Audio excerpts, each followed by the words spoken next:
I had in the trunk a thing of duct tape, and I just everywhere, let's put this everywhere. It's like the whole car was held together by duct tape, but it got us to Phoenix, not very much further though.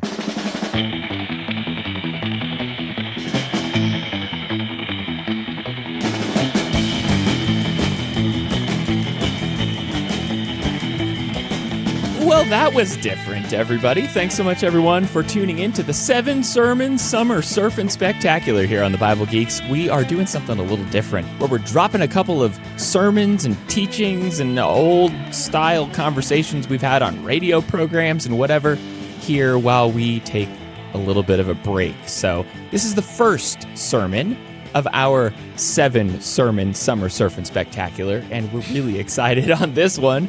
If you couldn't tell we were preachers, you can just notice the alliteration. Know that it's so good. It's all happening. It's all alliteration, man. We've got a potpourri of preaching, a smattering of sermons here. We're getting into a sermon that Ryan gave a few years back called Under Construction. And this one, I don't know.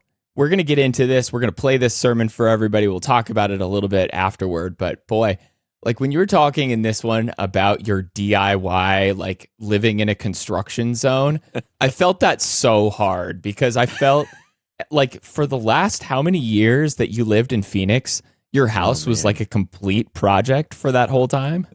Yeah, it never settled in.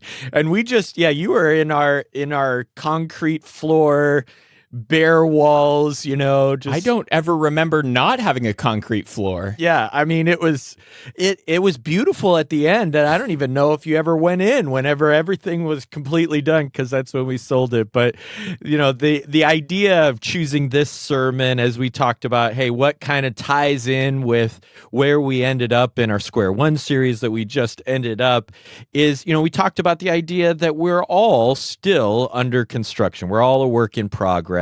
And, that we have to continue this progress after hopefully you lead someone to Christ with that series.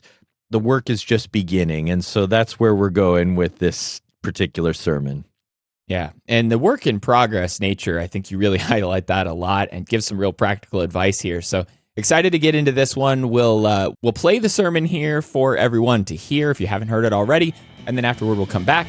We'll talk a little bit about it. So here it is, Under Construction from Mr. Ryan Joe. I don't know why sometimes these periods come where you start thinking about different people. I've been thinking about my dad. This is his hammer. And there's like no other symbol that more captures my dad than this big old hammer that he would always have whenever we were working on remodeling different things. And for just about every Saturday, at least a couple Saturdays a month for about 10 years in our first house in Phoenix, we were working on some project, just constantly remodeling. And this goes back to, actually, I came by it honestly because my dad growing up was always working on our house. And it was hard on my mom, but it was fun for me because I remember one house where we had this, between the kitchen and the master bathroom, the concrete was all broken and there was a 6-foot hole into the dirt and you could see the pipes through. And he had put like a 2x10 or something across, like a plank across. And I could be Luke Skywalker fighting against Darth Vader in Cloud City, walking across there, thinking I was something really cool. And living in a remodel, it just is challenging. We would have people over while we're in the middle of this. Every month we had what we called First Fridays. And we would try to clear out the space and say, okay, come on in. But they're looking at bare walls with just 2x4s showing. We did a lot of demolition. There's that same hammer in the wall. There's my dad working, probably putting up some insulation in this extension we did. And This is that same room that we extended out and made into a bigger room. This is while we're still working on the outside. We redid all of this is new, and you can see the paper, brown paper up on the wall there as we're working on it. But eventually, we finished up right after we got this job and decided to sell the house and move here. So we finished the house and lived in it for like 2 weeks. And then someone else got to live in this house we'd been dreaming of what it could be. What would be our ideal house and building for a decade or more? And I know it was hard on Adrian as well to just be constantly working on stuff. You want to have your home that you can settle into. But the fact is, you in your life are living through a remodel. Your whole life, if you're doing it right, as a disciple, is working on projects within yourself. You want to just settle into a home that just, okay, I finally got it all figured out. I know who I am. I know what I can do. I know what I want my habits to be, and I'm done. Finally. But that's not what discipleship is. The whole idea of being a disciple is learning and growing and training to be like Christ. You are under a process. You are undergoing inner renovations. In Philippians chapter 1 and verse 6, we read that God who began a good work in you, God began this work, will bring it to completion. He's not giving up on you, but you're not done. You're not a finished product.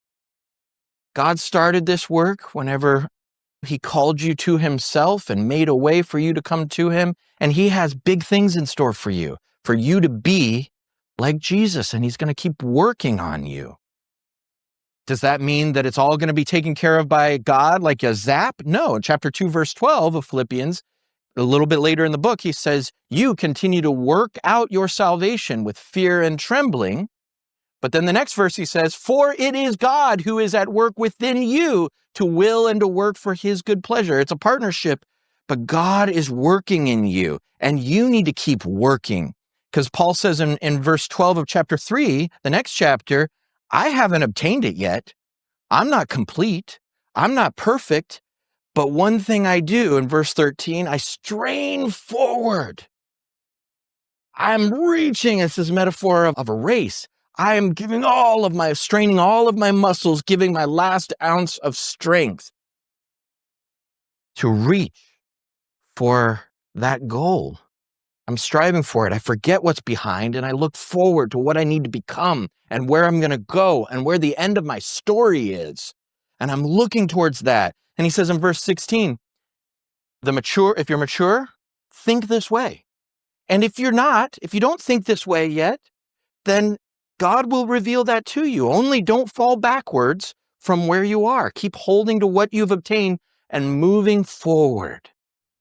It's a constant process of continuing to grow.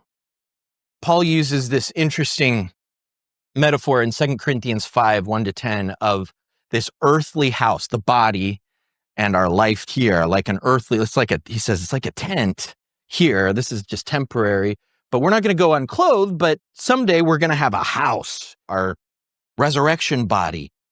But while we're here in this earthly house, in this work that we're doing, we need to keep pressing forward towards that final destination. And it's kind of like life as a house. You don't really want everyone to see this in progress work that you are. You want for everybody to see, no, I've got it all figured out. You invite them over to your house and there's sawdust on the floor and there's beams showing, but that's who we all are. Everyone you know is a work in progress. You ever go to a store, maybe a supermarket, and they're in the middle of a remodel and it's kind of a hassle. You got to go behind a pallet to get your cereal and you're working through everything. And they have these signs up. I used to make these signs at the ad agency I worked at, did a lot of signage for supermarkets. And they would say something like, pardon our dust while we renovate. pardon our dust. Please excuse us, but we are designing something better for you for the future. Maybe we should imagine that everyone around us, the preacher, definitely, our elders, our deacons, your parents, kids, your heroes, everyone you know is wearing around their neck a pardon our dust sign. We need some patience with each other. As Paul says in Colossians 2:12-14, we need compassion and patience and forbearance and forgiveness, knowing they're not yet what they ought to be. That's a phrase that Paul uses a lot. He uses it in 1 Corinthians chapter 3, verse 2 and chapter 8, verse 2, when he says, you are not yet what you ought to be. You are still carnal in your mind. You're not yet what you ought to be. Or in chapter 8, verse 2, if anybody thinks he knows, then he doesn't yet know what he ought to know. But knowledge puffs up and love builds up. But the one who loves knows God and is known by God. And so what he's saying is he's saying to these Corinthians, I'm done with you. You are not what you ought to be. No, he's writing a letter to them because he loves them. He's going to write another letter later. He is investing in them because he's saying there's a whole world of difference between not what you ought to be and not yet what you ought to be. See the hope? See the forward-looking progress? You're not yet there, but you're getting there. You're on your way. And that's where we all are. There is hope for the Christian because it's not just us on our own. God is working in us, and together we are building a house that is our life, that is who we are meant to be. So we need to be patient with each other, but patient with ourselves as well, knowing, I'm not saying settle, that's the opposite of this message of the lesson, but no, it's true. You're not there yet. You've got work to do. You've got work to do. So the key is not to stop the work. The real problem isn't having an incomplete project, but when there's a work stoppage and the project isn't underway anymore. Whenever, like Hebrews 5 and 6 talks about, whenever by this time we ought to be teachers, but we stopped growing. We stopped moving forward. We need to keep reaching, keep being, as 2 Corinthians 3:18 says, transformed by the image of the Lord.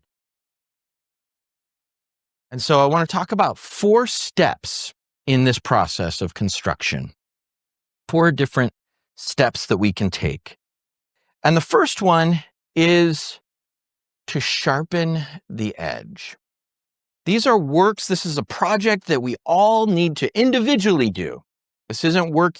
Today's lesson isn't about working on your spouse or working on your friends or your brother that you see all kinds of problems. Boy, he is under construction. This is about you. You are under construction.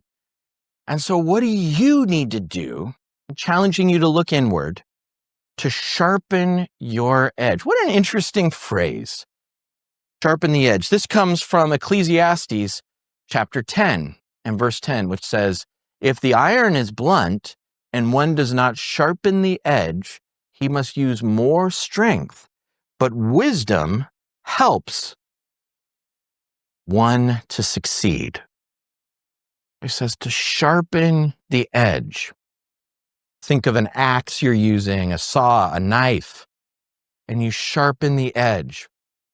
Whenever you're using a circular saw and you're cutting boards and it's not getting the bite that it used to get anymore, what do?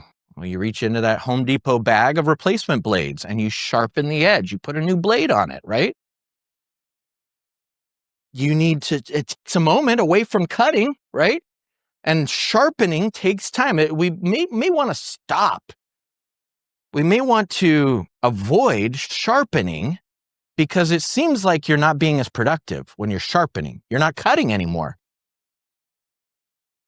But what the preacher is saying here is you have to use more strength. If you don't sharpen, the work is harder. You don't do as well. You're not as fruitful and productive.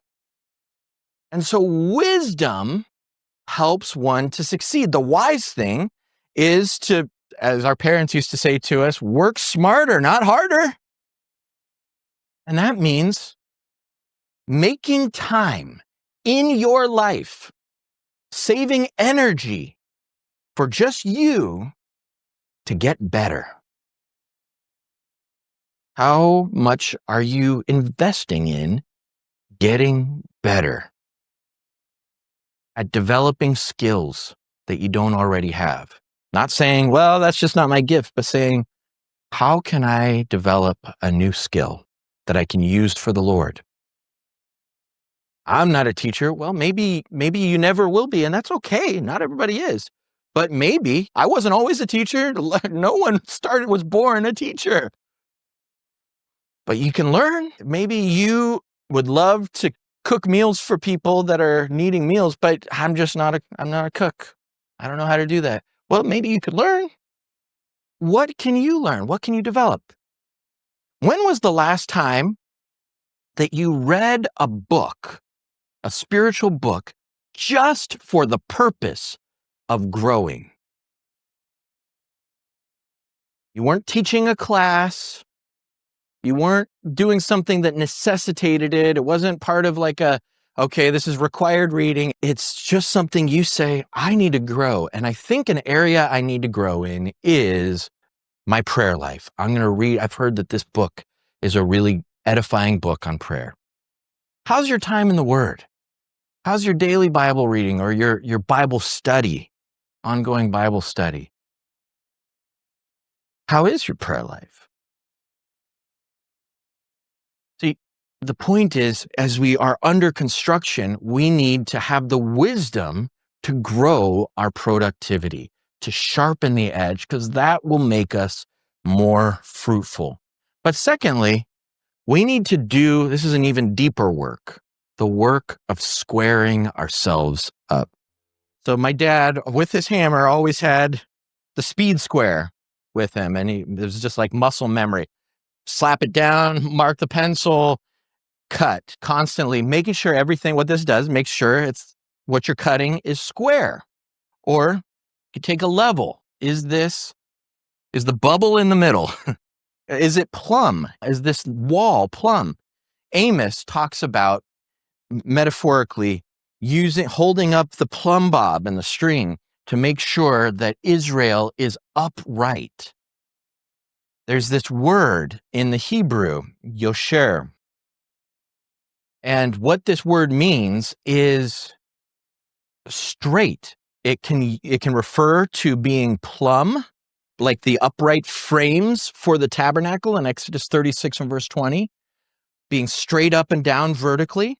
Or it can talk about being horizontally level, like in Isaiah 26 verse 7, God will make something level. And it means being straight in Isaiah 40 verse 3. And in all of those senses, there's this idea of being square, like in the builder's definition, being square. But what God wants isn't just a square building. What he's saying is he wants you to be straight. What he's saying is there is a standard that you measure up to, that you measure upon, and make sure that you're not crooked. And whenever we're building something, if you have a crooked wall, then there's laws in the universe that physics aren't going to allow that to stand unless it's designed to do so, and it could crumble. And so we make things according to the laws that God has created. Well, the same God who made an orderly universe with laws that make sense teaches us how to be upright within us. And that involves rules. Rules. I think people sometimes think, oh, Christian people, they're so obsessed with rules. What's the big deal?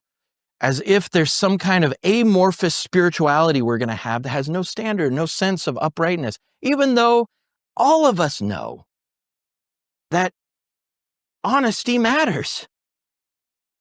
that love matters, that rightness, holiness, truth, all of these things matter. God shows us the way, and he gives us his rules, not because he just loves bossing us around, though he would have the right to do that, but because he wants to show us the way to live rightly so that our house doesn't fall, so our life doesn't crumble.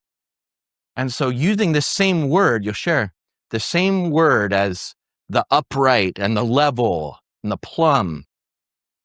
The psalmist says, I will praise you with an upright, you'll share, heart. When I learn your righteous rules, what makes us upright as we praise the Lord, as we come before him with holy hands praising him?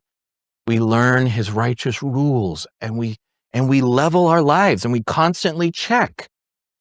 Is there some way that I am being a little bit dishonest in the way I'm dealing with this? Maybe even dishonest with myself. I'm justifying myself. I'm finding people that agree with me on this. Is there a way in which I'm being selfish in the way I'm dealing with this particular person?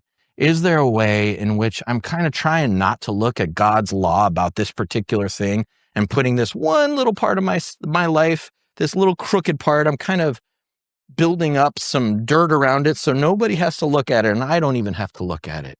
Is there a way in which I am not straight and level and plumb and square? And the Christian is in the fundamental part of who we are, able, because of God's grace, to look honestly at ourselves. I mean, I am not saying it's easy, but this is a constant process we go through, because God says in 1 John 1, 8-10, that what he wants us to be with him is honest. I just want you to be honest when you come before me. Because if you're not honest about your sin, about where you're not upright, if you're not looking truly at the bubble, then you can't change. Then you're denying what is real about yourself and about God's standard of what's going to show us the way. And so we have to look and say, I acknowledge this. Whoever says that he's not sinned, he's a liar. But if we confess our sins, then he is faithful and just to forgive us. And so we look at ourselves and we look at God's word and we make sure that we are square about character. But the third step is to secure. I love going down the fastener aisle of Home Depot, because there's probably 8,000 different kinds of nails and screws and bolts and ways to attach things and hold it together. And you look and you find the right one. And if you have these fasteners, then the ceiling, we're not worried the ceiling's going to fall in, that wall's going to crumble, that this thing is going to collapse, because it is securely fastened. It is attached. Well, we need to be securely fashioned as well, securely fastened to the Lord. So we're not coming apart. You ever felt that way? Like I'm just coming apart right now.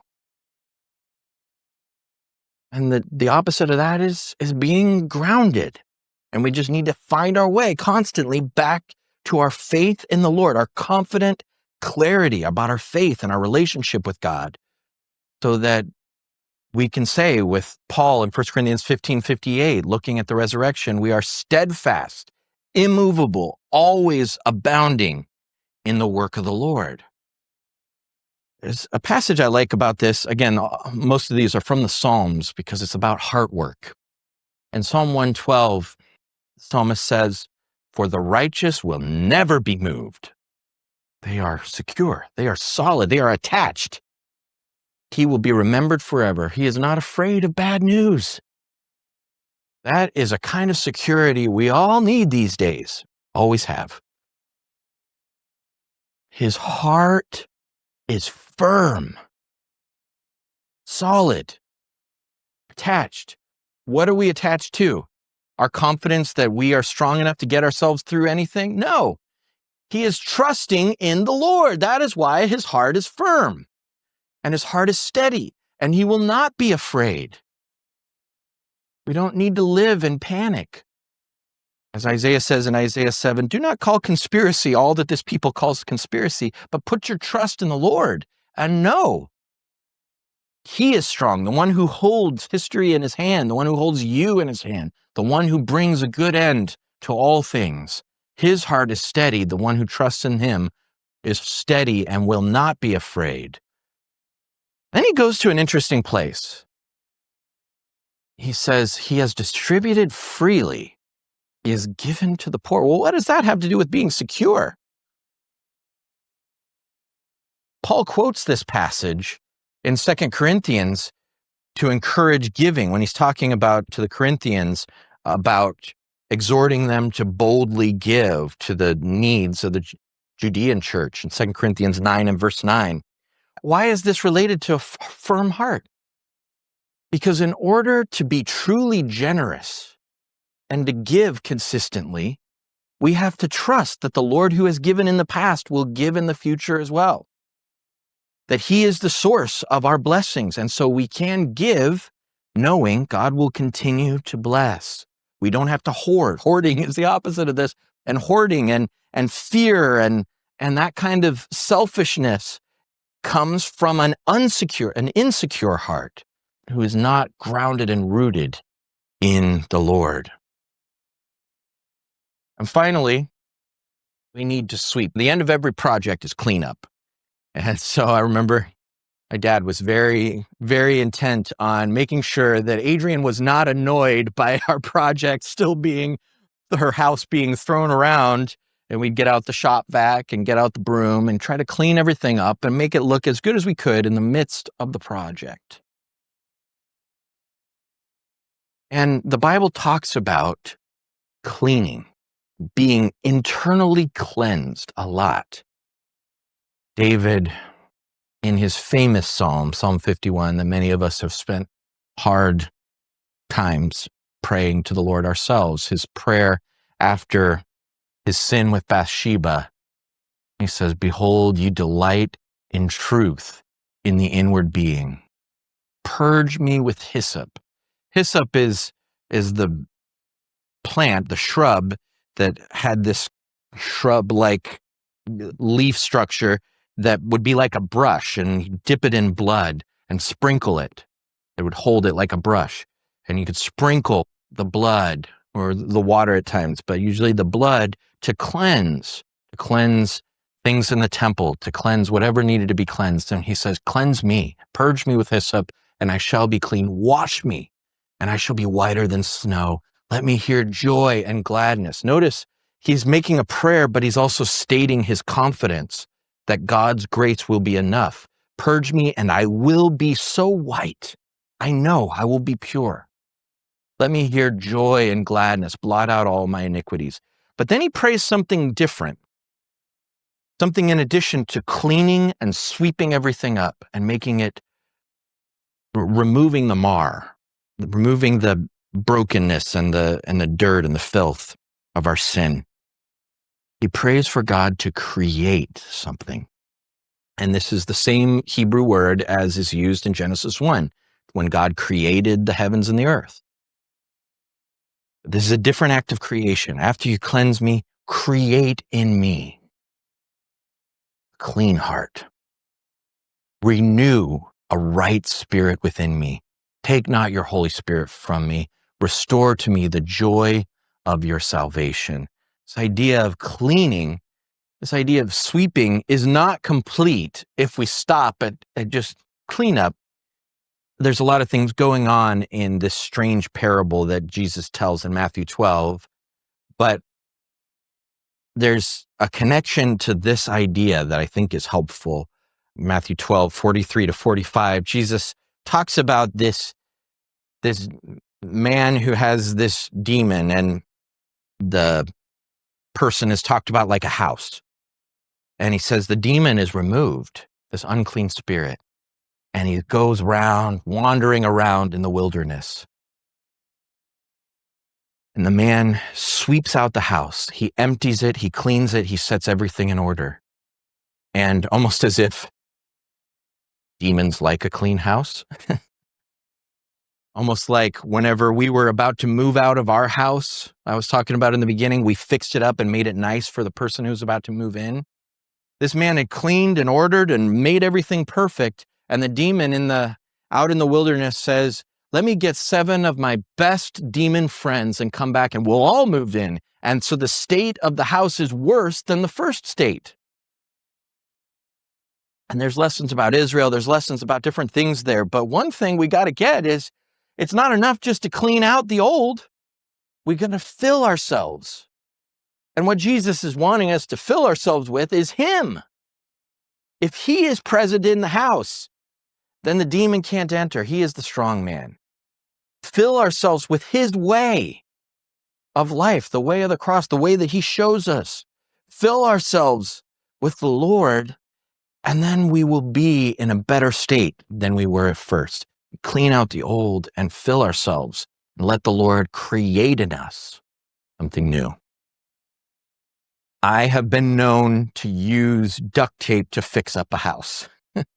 I've been known to use it to fix up a car. I remember one time I was driving from Kentucky to Phoenix, and I broke down somewhere in the middle of New Mexico, and there was hoses spraying things out. I know nothing about cars, really. And I had in the trunk a thing of duct tape, and I just everywhere, let's put this everywhere. It's like the whole car was held together by duct tape, but it got us to Phoenix, not very much further though. And then you have to actually deal with the problem. And see, I think that we have a tendency sometimes to want to try to fix ourselves up, like with duct tape. There's a whole section of books called self-help. There's good self-help books. But if we're just trying to do some fixes on our own, or we're trying to, even worse, just busy ourselves and not notice the problem, or distract ourselves, or try to orient ourselves in the wrong ways and fix ourselves up as with duct tape, we are missing the point. God's point, which is, I want to heal you. I don't want to just give you some aspirin and go to bed. I want to heal you of this problem. The sin problem, the death problem, the problem of your lostness. And that takes a work of grace that only God can do. He sent Jesus Christ, His Son, to die, to heal us. He rose from the dead, defeating death, defeating sin, defeating Satan. God knows exactly who you are. Can't hide it. You don't need to hide it. What He wants is for you to honestly look at yourself, see who you are in the light of who He is, and turn to Him. To say, I can't do it, but I know you can. I know you can actually heal and fix and build a life, a house that will stand. Jesus said in Matthew 7:24, he who hears these words of mine and does them will be like a man who built his house on the rock. And whatever comes, all the storms, all the problems, he will stand. His house will stand in the end.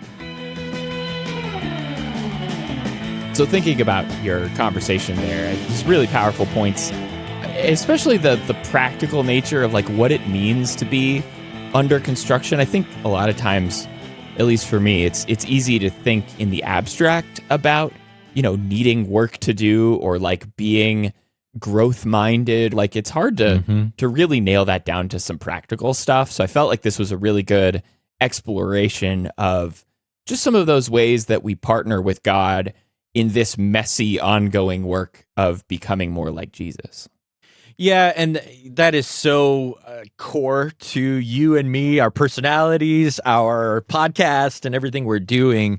I think it really is true to what we're trying to say here throughout, all the work we do is keep pushing forward. As Paul says, press on towards the goal and keep growing and keep moving forward. And I've always found that passage in Ecclesiastes, like an interesting, thought-provoking, weird statement that just makes you pause when he says, if the iron is blunt and one does not sharpen the edge, he must use more strength, but wisdom helps one to succeed. And that was the first point that I talked about.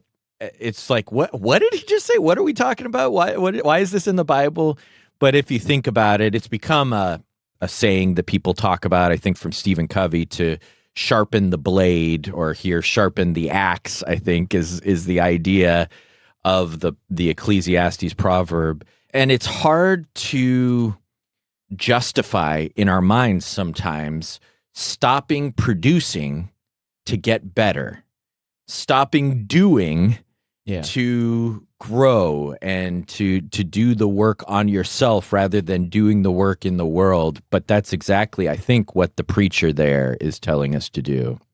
And that's hard, right? Because to see maybe all of the things you used to be doing or that you have been doing for a period of time, and then to see that kind of be put on hold for one reason or another, is visibly to the outside world just a very clear sign that like some danger, something is wrong.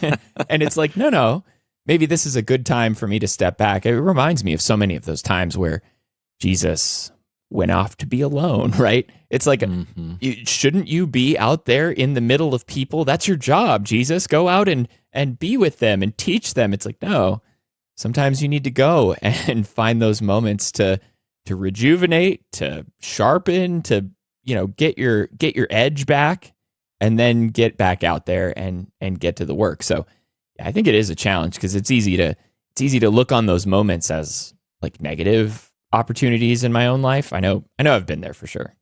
Yeah, there's a term that has become kind of a cliche in my mind. Like I'm self-conscious even using it, that term self-care. Oh yeah. Like there's an old quote from Parker Palmer that I always like that says that self-care is not a selfish act. It is a stewardship of the only gift we have to give. And, we're talking about growth, but we're talking about working on ourselves, tending to ourselves, which includes carrying the weights that we have on our shoulders, the burdens, the anxieties, the guilt, everything before God in prayer, as you talked about, or taking a moment to just go and make some space to walk in nature and reflect and meditate, to do the work of having open, difficult, but enriching conversations with people in your life that can let you work through different issues. And the more we do those things, then we have something to give to others. We are sharpening the saw. We are allowing ourselves to be more effective when we do get to work. And Ecclesiastes has this other idea elsewhere of the two hands, and the idea of having one of our hands we're working, but with the other hand, it's open. It's open to receive. It's not clutching with both hands. We are trying to balance these things so that we understand by doing a little less sometimes, we can do a lot more. We can be more effective and productive as we approach things a little differently. It's interesting, as you're going through, talking about some of these ideas that you were landing on. And I like the idea of securing. I think that was a really powerful, like we need to be solid. We need to stretch for that goal. Like, of course, we like Paul will be able to say that we've not attained yet to the perfection that we're trying for. Like we're not there yet. We haven't arrived, but like to be securely in place, immovable, unshakable, all of those ideas, that is not an easy thing for a world that is like constantly, as I think we read about a lot, is like tossed to and fro by every wind of doctrine. It's like we're so easily shaken by just the smallest amount of news or the smallest change in our daily routine or something like that. That idea of stability, I think that's a sleeper in being under construction, because you can build the most amazing structure. It can look awesome. It can, function perfectly. But if it's not going to stay there more than a day, I mean, what really good is it? And that for me is a good reminder that like I've got to put those things in place that like really do anchor me down. And those are the people that make the big impact on your life, right? Are the people who you would describe as solid. You know, there's just some people that you can count on them, where their priorities are. It doesn't mean they're perfect, doesn't mean they don't get tossed every once in a while around, but there are certain things that just have their life affixed to the Lord and to the things that are most important, that they're not going to be shaken away from it. And it gives all of us that much more of a sense of security and stability in life. It's interesting. We closed our Square One series with you and me making a commitment, both of us, to that idea of endurance, perseverance, consistency, stability, those kinds of things. And I loved the thing that pulled this all together. The point about security to me was Psalm 112, where it connected that being firm in the Lord with being generous with others, being able to help others. Yeah. Because only as we have confidence and security in our faith can we then pour out and give and make ourselves vulnerable, make ourselves, empty ourselves, whether it's of money or forgiveness or service, of time, of letting ourselves be seen clearly with, faults and all these ways that we show up for others. We mourn with them. That takes something. We rejoice with them. Maybe we've gone through some hard times, but they're having something good happening in their life, and we can show up and rejoice with them because we know the Lord is going to get us through this. We're just happy for them in that time. And so again, like the idea of when you're sharpening yourself, you're preparing yourself to serve others. In the same way, when you're securing yourself in the Lord, you're preparing yourself to give to others, which I think ties with this whole theme together. It's a self-focus on growth in order to be more effective towards others. I think that's really well said. There's so many ways I want to take that, but one of them is just clearly like I never really think about how solid I have to be to then be able to turn to somebody else to help them. It's like, of course, if a blind person is leading a blind person, that no one's going to wind up in a good spot. Like if I'm not solid, if I don't have things clear and focused and I'm not on a firm foundation, then I'm never going to be able, like you said, to turn to others and support them. I think it's one of the reasons why in the model prayer, Jesus is talking about, as we've been forgiven, we turn and forgive other people. It's like when I understand this solid ground I'm standing on with God through Jesus and his forgiveness, I mean, then I can really, from a place of generosity, turn around and provide that to other people. So that's like right off the bat is what I'm hearing in what you're saying there. But then this idea that you close this sermon out with, I think is one of the most like visceral pictures for me, is like the idea of duct tapes and aspirin. Aren't I just the kind of person who wants to go grab the quick fix, the one little hack and thing, and put it in place? And it's like, I'm on my deathbed or whatever, and I just want to take an aspirin to like feel better. Or, the car is falling apart and I'm like wrapping it in duct tape. It is so hard to not gravitate towards those types of things, and then to allow instead the deeper and more substantive changes to take hold. And I feel that a lot in like a discussion about joy. It's like I can manufacture joy for a day, but can I like start up the generator internally for the internal factory of joy that should just be going constantly all the time? Or, Band-Aids versus real solutions. Yeah, I love that. The internal factory of joy. I mean, that is what the Lord gives us as a generator. I mean, he is pouring his love into our hearts, as Romans 5:5 says, or like the picture in Luke 6 of as we are pouring out forgiveness and love and generosity and all these things to others, he's just filling us back up, and it becomes this stream that the way to block it up is to not forgive others or not be loving to others. And now I've stopped up the flow. And so I think that's a really cool picture, that we are tending to maintenance of this internal machine that God is creating in us and running in us. And so it's realizing it's not because of guilt that I haven't done enough that I go to God in prayer or I go to the Word and spend time there.